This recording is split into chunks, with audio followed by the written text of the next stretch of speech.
Mambo vipi bro? Niko poa sana. Kwa fresh Kabisa. Hivi wanakuita nani? Wananiita Edwin. Edwin, kulingana na nchi yetu ya Kenya ambavyo tunaenda, kwa maoni yako unaweza sema tunaelekea pabaya kufikia ile hali ambapo Kenya imegeuka kuwa kama nchi ya Kongo? Kulingana na mahali tunaendelea, nchi inaendelea ikisorota. Juu hata security hiyo ndio imekuwa bovu zaidi. So finge tunaendelea, sioni nchi ikiendelea poa. Ukisema kuwa security imekuwa mbovu, ningependa uweze kufafanua jambo moja ambayo inaifanya kuwa mbovu zaidi. Juu ukiangalia hii Kenya kila mahali hakuna security. Si kwa cell, si nje, si kwenye polisi, hakuna mahali kuna security. Sasa security kikosa hiyo, kila mtu ako insecure. So hakuna kitu inafanyika huko. Na kwa maoni yako ningependa kujua ni vipi ungeonelea serikali yetu ya Kenya kuweza kufanya ili kuweza kudhibiti usalama huko poa?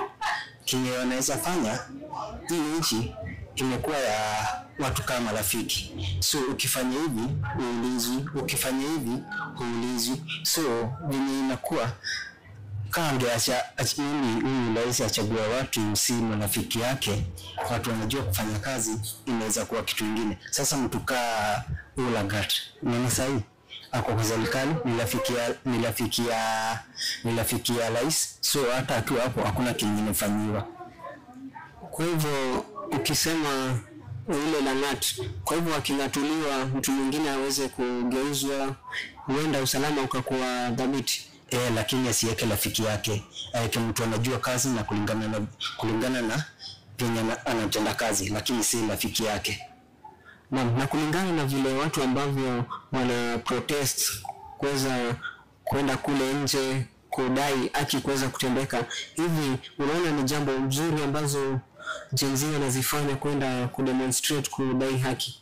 Ni mzuri sana juu serikali yenyewe haisikizi watu wake. Inafaa kusikiza watu wake, lakini haisikizi watu wake. Kenye wanafanya is opposite kulingana na vyenye watu wake wanataka. Then wamekuwa watu wakifua sana, lazima tufanye hivi. So hiyo kenye Gen wanafanya naweza sema ni mzuri, wanafaitia right yao. Ulioko ya mwisho kwa wale ambao wanatazama? Mimi nakwambia msi give up. Baadaye maisha itakuja poa. Ni tulieni, kaeni vizuri, kaeni na amani, maisha itakuja kuwa fiti. Hapo shukrani.